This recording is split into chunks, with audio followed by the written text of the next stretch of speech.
Hi friends, இந்த வீடியோவில் எதை பற்றி பார்க்க போகிறோம் அப்படின்னா, இந்த டிஸ்பிளேயில் பார்த்தீங்கன்னா கருப்பு கலரில் டாட்ஸ் விழுந்திருக்கு. ஸோ லைன்ஸ் எல்லாமே வருது. ஸோ இந்த டிஸ்பிளேயுமே பார்த்தீங்கன்னா லைட்டாக பாப்பப் ஆகுது. ஸோ இந்த வீடியோவில் இதை எப்படி சரி பண்ணுறது அப்படின்றத பற்றி தான் நம்ம இன்றைக்கி பார்க்க போகிறோம். சரிங்களா? ஸோ வாங்க வீடியோக்குள்ளே போகலாம்.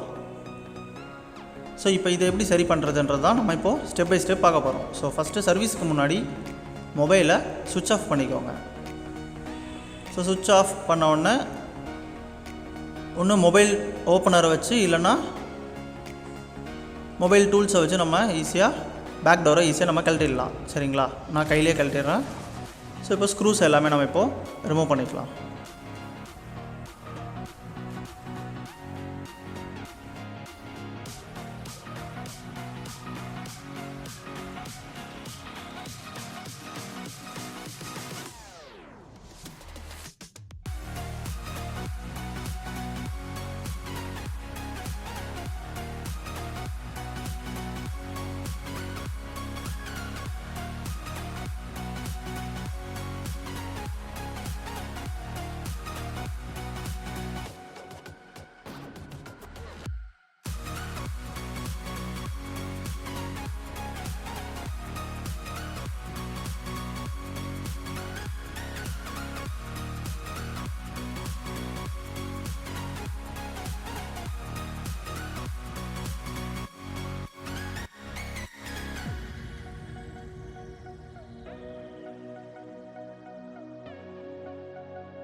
ஸோ இப்போ இந்த மொபைலோட பேட்டரி நம்ம கழட்டிக்கலாம். சரிங்களா?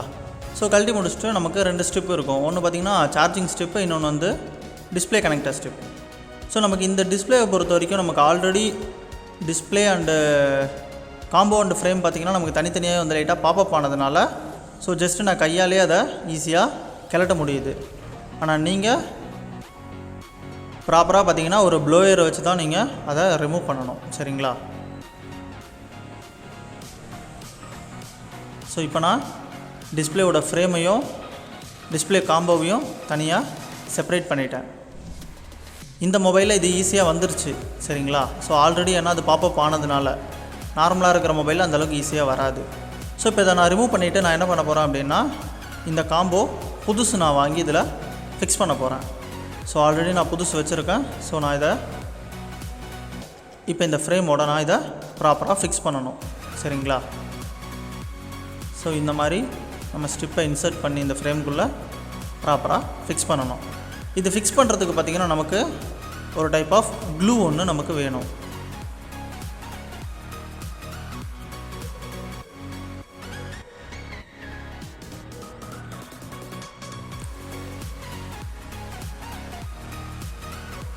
ஸோ நமக்கு T7000 அப்படின்ற ஒரு க்ளூவை நான் எடுத்துக்கிறேன். சரிங்களா? இது ஆக்சுவலாக பார்த்திங்கன்னா டிஸ்பிளே க்ளூன்னு சொல்லுவோம்.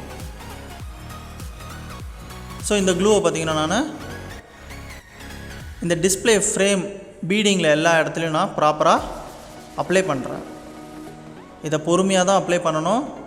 நீங்கள் அதிகமாக அப்ளை பண்ணிட்டீங்க அப்படின்னா உங்களுக்கு வெளியே எக்ஸஸாக க்ளூ அதிகமாக வெளியே வர ஆரம்பிச்சிடும். கம்மியாக அப்ளை பண்ணிங்கன்னா நம்ம இப்போ பார்த்தோம் பார்த்திங்களா, டிஸ்பிளே பாப்பப் ஆகிற மாதிரி அந்த மாதிரி உங்களுக்கு புது டிஸ்பிளேலையுமே பாப்பப் ஆன மாதிரி சரியாக அது ஃபிக்ஸ் ஆகாது. ஸோ அதனால் நீங்கள் என்ன பண்ணணும், ப்ராப்பரான அளவில் தான் நம்ம இந்த க்ளூவை நம்ம ப்ளேஸ் பண்ணணும். இது ப்ராக்டிஸ் பண்ணால் தான் கரெக்டான பர்ஃபெக்ஷனுக்கு நமக்கு வரும்.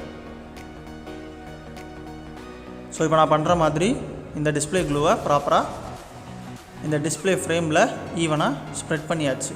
4 சைட்ஸும் நம்ம அதை ஸ்ப்ரெட் பண்ணிடணும்.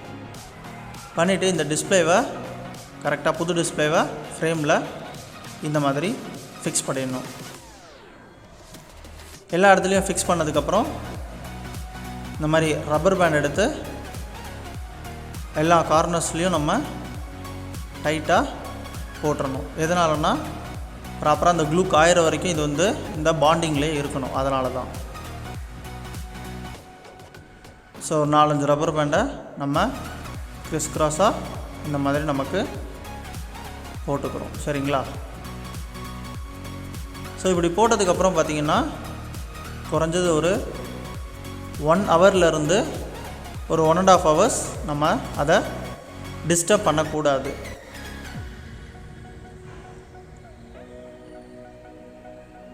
ஒன் ஹவர்லேருந்து 1.5 ஹவர்ஸ் அதை டிஸ்டர்ப் பண்ணாமல் அதை அப்படியே விட்டுட்டால் தான் அந்த டிஸ்பிளே ஃப்ரேமும் அந்த டிஸ்பிளே காம்போ செட்டு புதுசாக நம்ம போட்டோம் பார்த்திங்களா, அதுவும் வந்து கரெக்டாக ஃபிக்ஸ் ஆகும்.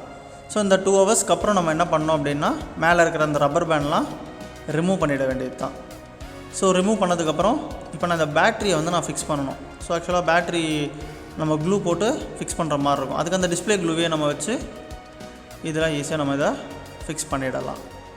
ஸோ இப்போ இந்த பேட்டரி என்ன பண்ணிடுறேன், இந்த டிஸ்பிளேயில் வச்சு நான் ப்ராப்பராக ஃபிக்ஸ் பண்ணிட்டேன்.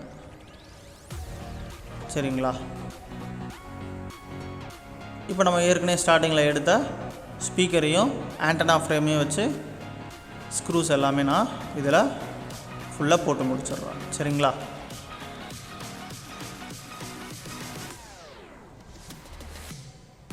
ஸோ இப்போ நம்ம இந்த ஃபால்ட்டை நம்ம கிளியர் பண்ணியாச்சு.